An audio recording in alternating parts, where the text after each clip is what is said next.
Gars, j'espère que vous allez bien. Nouvelle vidéo, deuxième vidéo en tout cas aujourd'hui pour nous, pour moi en tout cas.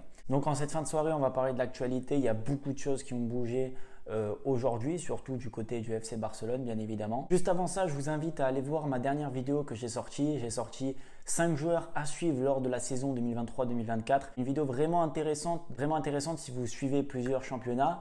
Et de plus, voilà, j'ai passé énormément de temps à essayer de vous faire une bonne vidéo. Donc vraiment, je vous invite à aller la regarder. Donc on va parler d'une actualité vraiment primordiale, qui est vraiment sous le feu des projecteurs ces dernières heures. Bernardo Silva, tout proche de rejoindre le FC Barcelone, en tout cas c'est ce qui a été dit. Donc apparemment il y a eu une discussion ou en tout cas des vidéos qui ont fuité de Deco avec les dirigeants du Barça en train de finaliser le dossier Bernardo Silva. Alors moi je prends tout ça avec des pincettes parce que on ne sait vraiment pas ce qui se passe dans les grands clubs et surtout que Manchester City a refusé une offre déjà du PSG de plus de 80 millions d'euros. Donc ça me paraît quand même assez bizarre que Manchester City et Bernardo Silva aient accepté une offre qui, je rappelle, le Barça a formulé une offre autour de 65 millions d'euros plus 10 millions de bonus. Donc ce qui nous ferait un total entre 75 et 80 millions d'euros avec les bonus. Donc c'est quand même une offre un petit peu moins élevée que le PSG. D'autant plus que le salaire mensuel sera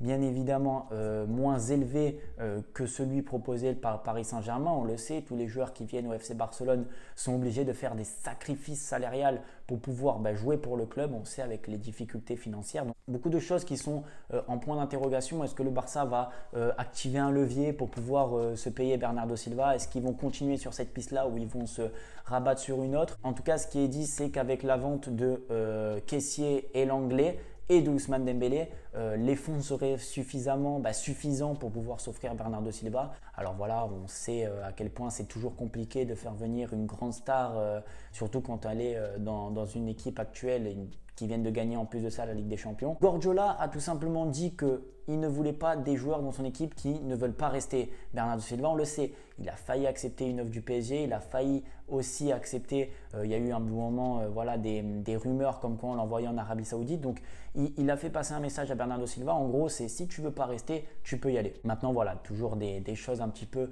compliquées à gérer en interne, les dossiers, etc. On verra bien sur quoi ça va débaucher. En tout cas, je vais vous expliquer un petit peu ce que j'en pense de Bernardo Silva. Moi je pense que c'est une bonne recrue, bien évidemment. Bernardo Silva, c'est un joueur que j'apprécie énormément, que ce soit sur sa qualité première, déjà intrinsèque du joueur, il est vraiment intéressant, il peut apporter un bénéfice et un plus au FC Barcelone.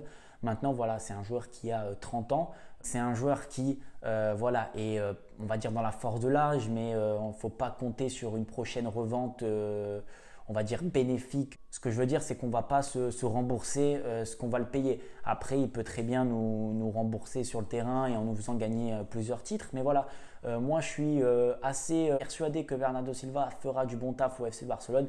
Un petit peu moins sur le fait qu'il va rejoindre le club catalan. Si Bernardo Silva rejoint le FC Barcelone et que c'est quasi officiel, je n'hésiterai pas à vous faire une vidéo spéciale de Bernardo Silva pour vous expliquer un petit peu, faire une analyse tout simplement de comment il peut jouer, dans quel système. On disséquera tous ses points positifs ainsi que négatifs. Mais voilà, c'était vraiment pour vous informer un petit peu de ce qui s'est passé aujourd'hui. J'espère que tout ça va se concrétiser, même si voilà, j'ai pas énormément de chance de notre côté, du côté du Barça. On ne sait jamais, dans le football, tout est possible. Je veux juste pas que ce soit une offre qui soit exorbitante, qu'on paye 110 millions d'euros un joueur comme Bernardo Silva. Ça, je pense que ça ne vaut pas le coup. Moi, je suis quasiment sûr que pour un joueur de 30 ans, 60 millions d'euros, voire 70 millions d'euros, c'est le grand maximum qu'on peut offrir à Manchester City. Maintenant, voilà, à voir comment le club anglais va négocier tout ça et traiter tout ça. J'espère en tout cas que la vidéo vous aura plu. N'hésitez pas à me dire en commentaire ce que vous pensez vous de Bernardo Silva. Est-ce que c'est une bonne recrue ou pas? Et comme j'ai dit, n'hésitez pas à aller voir ma dernière vidéo que j'ai sortie cet après-midi sur les joueurs à suivre. Elle sera beaucoup plus intéressante et descriptive que celle-ci. Passez une bonne fin de journée. On se retrouve demain, voire après-demain pour les nouveautés. Je vous fais plein de bisous. Prenez soin de votre famille comme d'habitude. Ciao. Tranquille, je suis aux galeries, je comme des designers. Même quand je dors, je fais de l'argent. Je reçois des virements.